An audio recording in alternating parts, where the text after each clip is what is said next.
Once again, I have an experience about self-checkout that I really need to share, and it pertains to a behavior that people display over there at that fucking register that I need to have some light shown on, please. And that is when you come over and you want me to show you something because for some reason you don't have the kind of attitude that most of us have, which is we go over there, we give it a shot, we realize that it's pretty easy, very user friendly, we can figure it out on our own.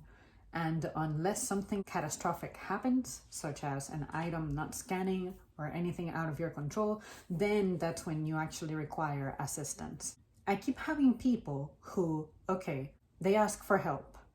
And I like to give them verbal instructions because the whole idea of self-checkout is the way that we're trained is self-checkout exists to facilitate the checkout process for the customer, to speed up the process, reduce wait times on lines, and this is also for customers who do not wish to interact with anybody. Do not wish to interact with anybody. That means not talking to a human.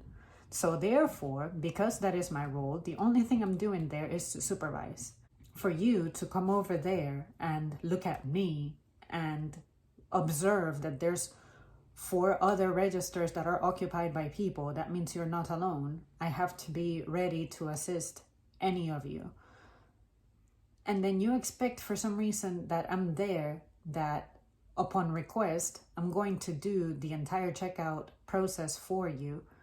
That's one. And second, when I do come over to help you with something so basic and simple, you do not know how to follow instructions.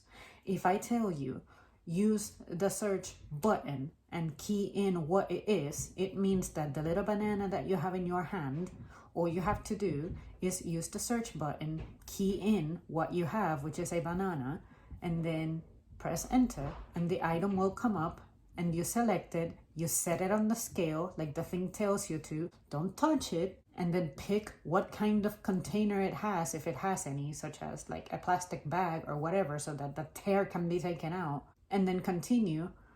If you do not know how to listen to that and act based on what I'm telling you, you are beyond help. Maybe you should wait however many minutes you would need to wait standing on that fucking line, because again, I'm not supposed to actually interact with you.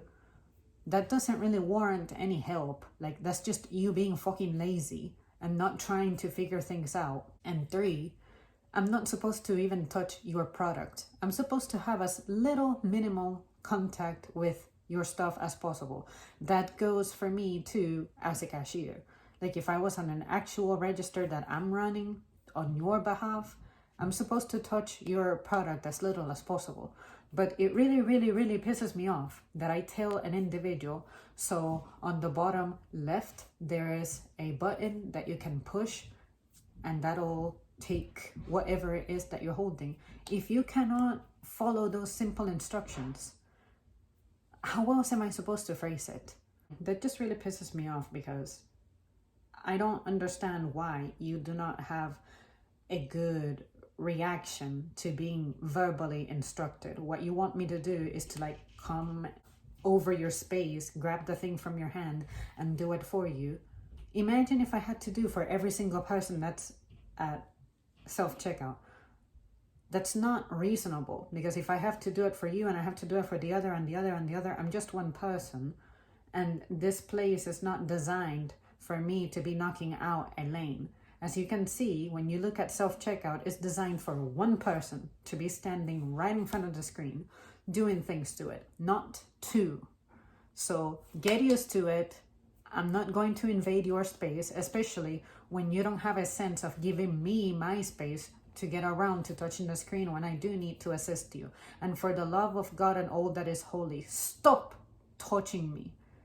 Like, you have this habit of like trying to pat me on the shoulder or whatever. Stop touching me.